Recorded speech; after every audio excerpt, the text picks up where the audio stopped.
요한복음 3장 29절입니다. 신부를 얻는 사람은 신랑이지만 신랑의 친구는 곁에 서서 신랑의 음성을 듣고 그 음성으로 인하여 크게 기뻐하느니라. 그러므로 내게는 이런 기쁨이 충만하니라 그랬습니다. 오전의 주제는 교회의 신랑이신 분입니다. 교회의 신랑이신 분, 교회의 신랑이신 분이에요. 침례 요한은 교회의 신랑이신 주 예수 그리스도의 곁에 서서 그분의 음성을 듣고 기뻐한 사람들 중에 아주 대표적인 사람이었었어요. 저나 여러분들은 예수님의 신부죠. 근데 침례 요한은 신부가 아니에요. 신랑의 친구 불과하지만은 곁에 서서 그분의 음성을 듣고 그분의 음성을 인해 크게 기뻐했다고 그랬어요. 신부가 아닌데도 불구하고 침례 요한은 이렇게 기뻐했는데 여러분들은 신랑이신 예수님의 신부가 된 것을 늘 기뻐하면서 감사하면서 살아야 되는데 과연 내가 1년 12달 하루 종일 그러한 마음의 비중을 얼마큼 두고 살았느냐, 이 시간을 통해서 우리가 생각을 해봐야 될 문제예요. 과연 내가 그렇게 감사하면서 이렇게 하고 살고 있느냐, 이것이. 고린도후서 11장 2절에서 사도 바울은 어떻게 얘기했는가? 고린도후서 11장 2절에 이렇게 말씀하고 있어요.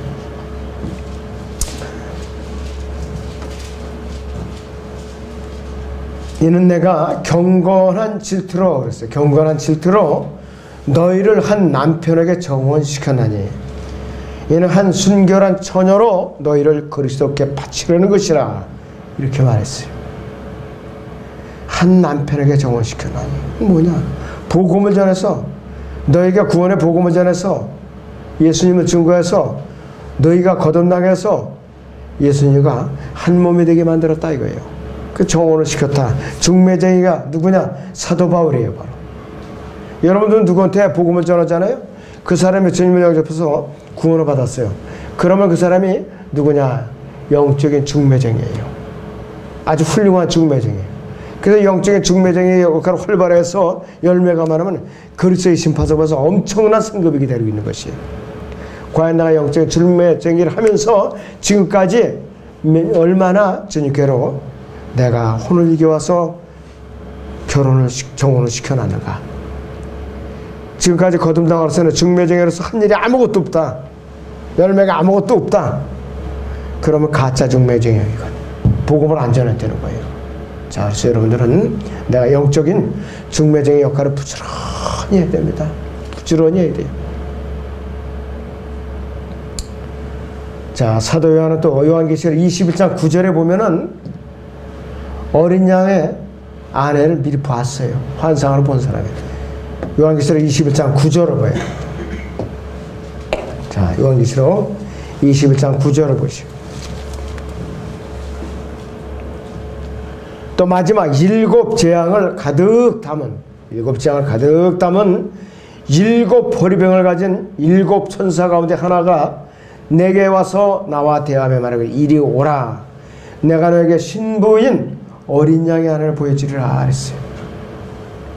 예, 들림 받아갖고 환상 가운데서 어린 양의 아내인 신부를 미리 본 사람이에요. 우리는 예수 그리스도의 신부는 누구인가? 성령으로 거듭난 모든 성도들로 이루어져 있는 유기체라는 것을 알아야 돼요. 교회, 유기체 안에는 불순물이 끼어있을 수가 없어요. 지역교회 안에는 가짜가 있을 수가 있지만은 몸인 유기체 안에는 불순물이나 눈꼽만치도 끼어들 수가 없다 이것이. 예수님께서 우리를 이제 몸의 구속을 시켜서 공중으로 들어 올리려고 우리를 이제 데리러 오실 때에 우리 몸이 변화를 받죠. 그리고 나서 그리스도의 심판석을 거쳐서 영광스럽고 완전한 신부로서 신랑이신 예수님과 함께 지상재림 직전에 어린 양의 혼인식에 참여하게 돼 있어요. 어린 양의 혼인식. 그 전에 우리는 그리스도의 심판석을 거쳐서 일일이 한 사람 한 사람 구원받은 이후에 행적에 대해서 심판을 받게 돼 있어요. 불로써 심판을 받아요. 진짠가 가짠가. 진짜는 금은 보석으로 다 남아있지만은 가짜는 나무나 지파락이나 이 가시덤불 같은 거 몽땅 다 타가지고서 재덩이만 남는 게 아무것도 거질 게 없어요. 과연 내가 지금까지 금은 보석을 쌓고 있는가 가짜를 쌓고 있는가 각자의 책임이고 각자의 몫이라 이것이에요. 그렇기 때문에 내가 신랑이신 그분의 신부로서 어떻게 지금까지 처신해 왔는가 다시 한번 우리는 살펴봐야 돼요. 자, 첫째로 주 예수 그리스도께서는 어떻게 교회의 신랑이 되셨는가. 여러분, 우리는 주님의 신부로서의 그 되는 과정은 많이 역설을 해왔어요. 강단에서. 그렇지만 예수님께서는 어떻게 교회의 신랑이 되셨는가 이 시간에 역설적으로 제가 여러분께 강조를 하려고 해요. 아버지 하나님께서 예수 그리스도를 교회에 선물로 주셨죠. 교회에 선물로 주셨어요. 자, 왜 선물로 주셨는가? 우리의 행위를 보고 주시려면 불가능하거든요. 아담 안에서 우리 다 타락한 존재들이에요. 지옥 형벌의 저주의 가운데 놓여있는 그 존재들이라 이것이요. 다른 한편으로는 예수님께서는 자발적으로 이 세상 죄인들을 불쌍히 여기셔서 갈보리 십자가 자신을 내어드리고 희생제물이 되고 구속사역을 완성해 놓으셨기 때문에 그분께서는 이 세상의 모든 죄인들에게 그분의 신부가 될 수 있는 또 이 세상 죄인들과 신랑이 될 수 있는 길을 열어놓으신 거예요. 그분께서 우리가 말해놓은 것이 아니라 예수님께서 말해놓은 거라 이것이. 예수님께서 요한복음 3장 16절을 보겠습니다. 요한복음 3장 16절에 하나님께서 세상을 이처럼 사랑하셨어요. 그의 독생자를 주셨으니 이는 그를 믿는 사람은 누구든지 멸망하지 않고 영생을 얻게 하려 하심이라 그랬습니다. 여기 세상은 구원받지 못한 세상 죄인들을 말하는 것이에요. 누구든지 멸망하지 않고 영생을 얻게 하람이라 했어요. 차별이 없어요. 자, 그래서 예수님께서는 교회를 너무나 사랑하시기 때문에 교회를 구속하시려고 자신의 몸값으로 갈보리 십자가에서 희생제물을 내려주시고 또 그분의 죄 없는 피를 흘리셨어요. 그리고 그분의 몸된 이 교회를 피값을 주고 사신 분이라 이것이. 요한복음 19장 28절에 있는 대로 다 이루어냈느니라 이것이요. 테텔레스타이라고 헬라어로. 에베소 1장 7절에는 그분의 피로써 이랬어요. 에베소 1장 7절을 같이 보겠습니다, 여러분.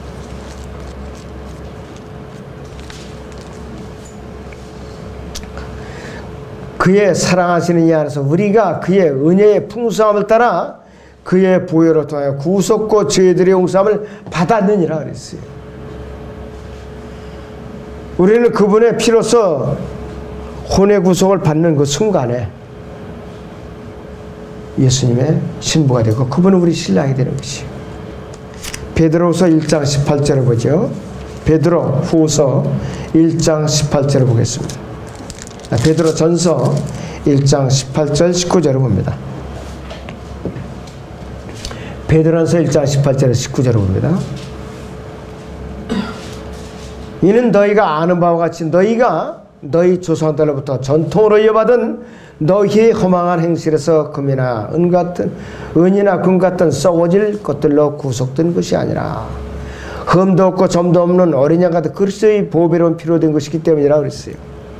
여러분들은 혼의 구속을 받은 것 예수님의 피로써 된 것이. 그리고 성령으로 거듭났기 때문에 여러분은 신랑이신 예수 그리스도의 신부가 이제 된 것이. 그래서 예수님께서 이 교회의 신랑이 되시기 위해서는 전제 조건이 있어요. 전제 조건이 두 가지가 있어요. 예수님께서 신부가 될 교회의 본질을 갖다 취했어야 됐는데 아담에서 타락한 죄와 지옥 형벌의 운명 가운데 놓여있던 인간과 하나가 되기 위해서는 갈보리 십자가에서 그분께서는 구속사역을 완성을 해 놓으셔야 돼요. 구속사역을 완성해 놓기 전까지는 불가능했다 이것이. 그래야만 교회와 한 몸이 될 수 있는 길이 열리는 것이. 하나님의 약속에 따라서 그분께서는 마태복음 1장 1절인 대로 아브라함의 씨에서 나시죠. 아브라함의 씨에서. 그리고 다윗이 이제 자손으로 태어났어요. 우리와 같이 살과 피를 가졌는데 피 없는 그분의 피는 죄 없는 하나님의 피를 갖고 태어났어요. 또 하나 약속에 따라서 여인에게서 태어났어요. 누가복음 1장을 보겠습니다. 누가복음 1장 31절부터 봅니다. 보라, 내가 너희 태안에 임신하여 한 아들을 낳으리니 그의 이름은 예수라 하라.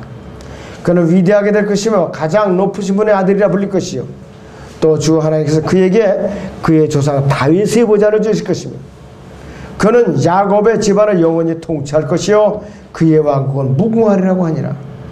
마리아가 그 천사에게 말하기를 내가 남자를 모르는데 어찌 이런 일이 있을 수 있겠나이까 라고 하니 그 천사가 대답하여 그에게 말하기를 성령께서 너에게 임하실 것이며 가장 높으신 분의 능력이 너를 덮으리니 그러므로 너에게서 탄생하여 그 거룩한 이는 하나님의 아들이라 불리리라 그랬어요.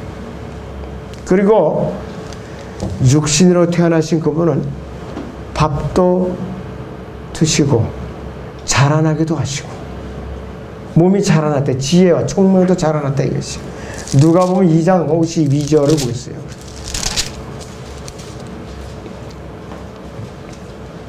누가복음 2장 52절.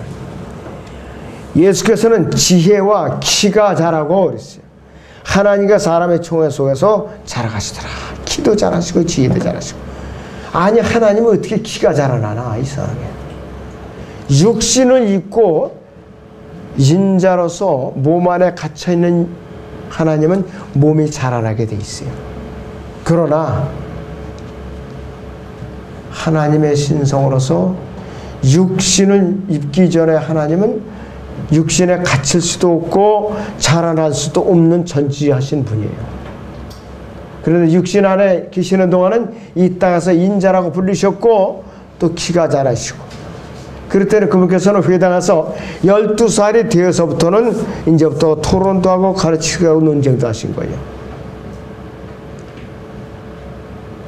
자, 예수님께서 교회의 신랑이 되시간 전제 조건이 두 번째는 이 교회와 연합하는 데 따른 여러 가지 장애물들을 제거하셔야 됐어요. 장애물들.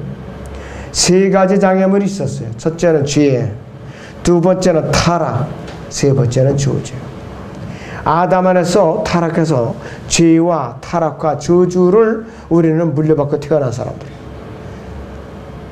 이것을 하나님의 아들이신 예수님께서 다 제거하시기 위해서는 갈보리 십자가에서 그분께서 목숨을 내어주실 때 그냥 내어주시는 것이 아니라 스스로 우리를 대신해서 죄를 짊어지실 거예요.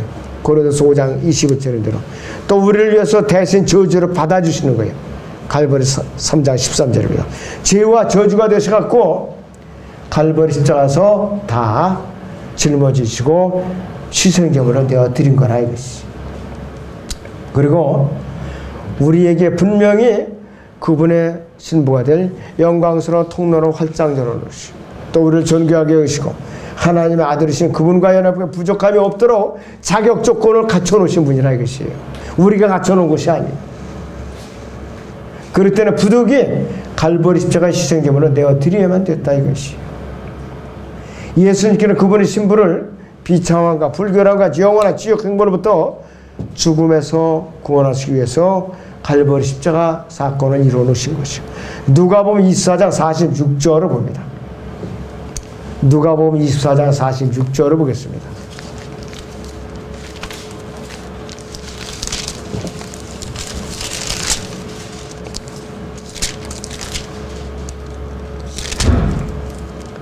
또 그들에게 말씀하시기를 그리스도가 고난을 당하는 것과 죽은 자들로부터 셋째 날에 살아나는 것이 기록되었으며 또 그렇게 되어야 마땅하니라 이렇게 말씀을 하고 있어요.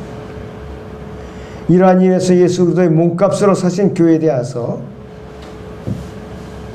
요한계시록 1장 5절에서는 부활하신 예수님에 대해서 어떻게 사람들이 위쳐되고 있는가 한번 보세요. 여러분들 요한계시록 1장 5절을 보세요. 요한계시록 1장 5절을 보세요. 거기 보시면 이렇게 사람들이 부르짖고 있어요. 신실한 증인이시며 죽은 자들 가운데 첫째 일어나시고 땅의 왕들이 통치하신 예수 그리스도로부터 은혜와 평강이 너에게 있을지어다. 우리를 사랑하셔 자신의 피로 우리의 죄들에서 우리를 씻기시고 그랬어요. 하나님 그의 아버지를 위해 우리를 왕들과 제사장들로 삼으신 그분께 영광과 권세가 영원무궁토록 있을지어다. 아멘. 이렇게 부르짖고 있어요. 그렇다면은 교회의 신랑으로서 예수 그리스도는 어떤 분인가 이것이에요. 첫째는 가장 위험을 넘치도록 큰 위험을 지니신 분이에요. 가장 큰 위험을 지니신 분이에요. 그분께서는 가장 높으신 하나님의 아들이시죠.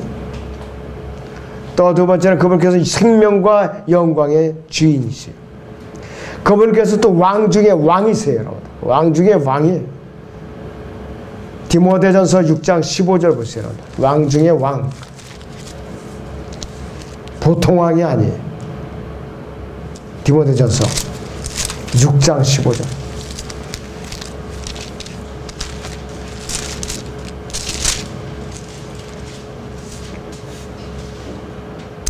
자기 때가 되면 주께서 나타나시니 그분은 복되시고 유일하신 통치자여 만왕의 왕이시며 만주해 주시라 그랬어요. 재림했을 때도 그렇죠. 만왕의 만주해 주라고 그 이제 이름으로 오시는 거예요. 또 빛과 생명의 영원한 말씀이신 분이에요. 요한복음 1장 1절인 대로.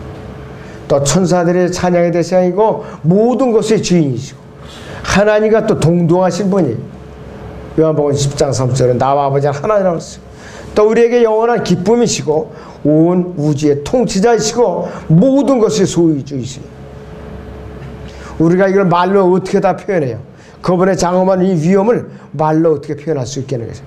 그리고 그분의 영광을 우리가 어떻게 드러낼 수 있겠느냐겠어요.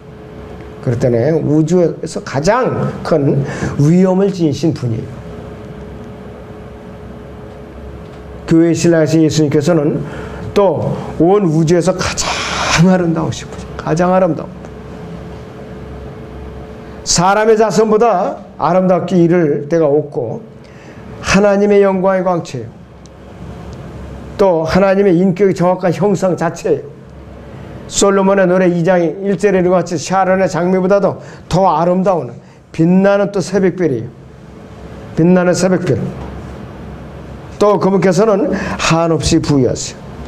모든 것의 상속자이고 모든 것의 상속자. 요한복음 3장 35절에 보면은 아버지께서 아들을 사랑하셔 모든 것들을 그의 손에 주셨으니 이랬어요. 이 자연계, 피조세계, 은혜와 영광의 보물들이 모두 다 그분 것이라 했어요. 그분의 부는 우리가 헤아릴 수가 없어요. 무한하고 영원한 건 썩지 않아요. 여러분도 구약의 학개서 2장 8절을 보시오. 학개 2장 8절. 스카라서 앞에 보죠.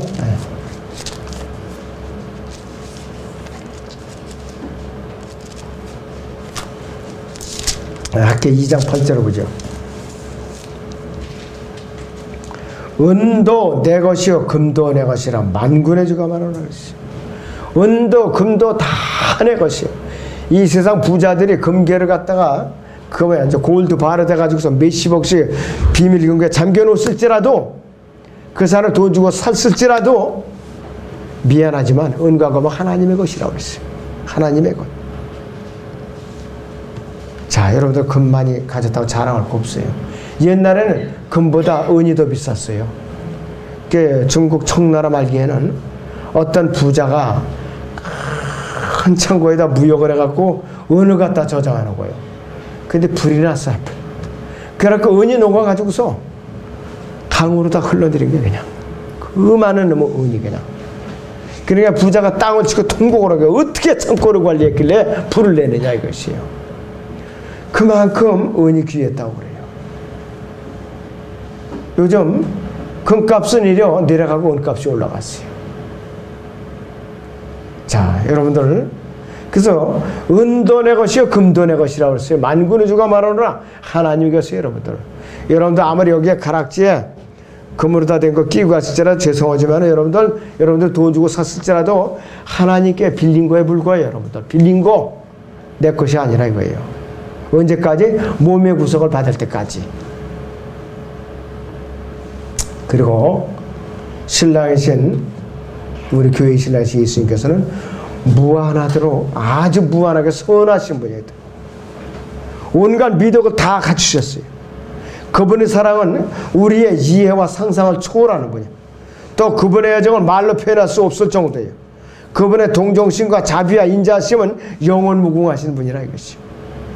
구약의 loving kindness 나왔어요. loving kindness. 이것은 자애하심이라고 그랬어요. 인간이 인간으로서는 인간의 지혜로서는 측정이 불가능한 그 자애하심이라 이것이요. 그리고 온 우주에서 가장 신실하신 분. 잠꼬대조차도 거짓말을 안 하시는 분이라 이게 바로 교회 신랑이신 예수님께서 가장 신실하시고 진실하신 분이에요. 모든 탁월하심은 하나님의 본성과 마찬가지로 영원히 변하지 않는 분이에요. 히브리서 13장 8절을 같이 봅니다. 히브리서 13장 8절을 같이 보시죠.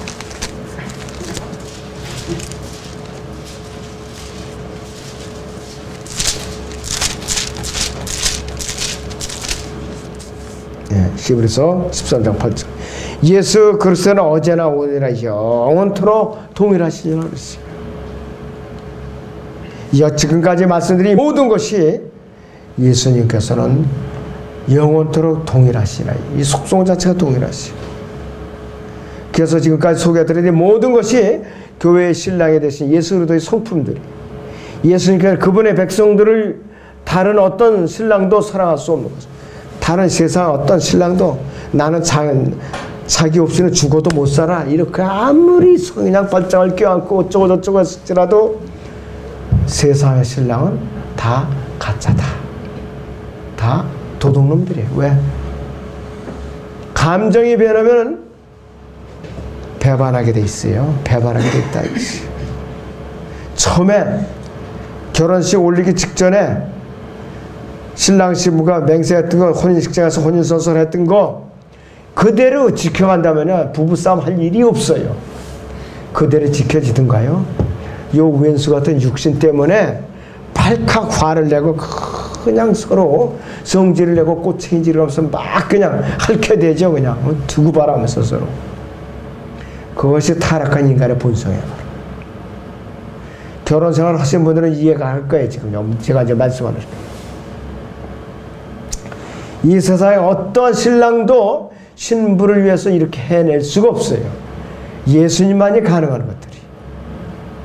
교회 모든 또 교회 안에 모든 질병들을 물리쳐 주시고 모든 불결함을 씻어 주시죠. 모든 불결함을 씻어 주세요. 어떤 방법으로 씻어 주시느냐 여러분들 보셔요. 그걸 알아야 씻어낼 거 아니야 여러분들이. 에베소 5장 26절을 보죠. 에베소 5장 26절을 보겠습니다. 자, 거기 보시면은 이런 방법으로 교회의 불결함을 씻어주세요. 이는 그가 교회를 말씀에 의한 물로 씻어 거룩하게 하시고 깨끗하게 하사 자기 앞에 영광스러운 교회로 나타내서 점이나 주름진 것이나 또는 그러한 것들이 없이 거룩하고 흠없게 하려 하심이라. 말씀이라는 물로서 씻어서 정결케 하셔요. 교회를 갖다가. 그런 방법으로 우리를 정결케 해주시요. 우리가 죄를 졌어요. 우리의 심령이 더러워졌어요. 우리는 말씀의 물로 그때 씻는 거예요. 바로.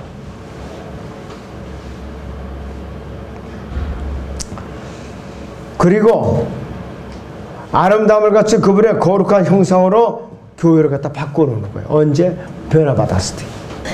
우리를 모든 대적들과 모든 고난과 역경으로부터 지켜주시고 우리를 불멸과 영생의 모든 영광 속으로 구원해 주시는 분이에요. 교회 신랑이신 예수님께서는 죄인들에게 구세주의 은혜로 초대의 관심을 갖게 마음의 문을 열게 하시는 분이에요. 그분의 사랑을 받아들이게 하시는 분이에요. 교회 신앙에서 예수님께서는 그분과 혼연한 교회를 하여금 그분의 은혜와 그분께 소유하고 계신 하나님의 본성과 또 측량할 수 없는 부와 영원한 영광을 함께 나누도록 우리를 초대하시는 분이에요. 어떻게 초대하시는지 아세요, 여러분들? 에베소 1장을 잠깐 보겠습니다. 22절에서 23절을 보죠.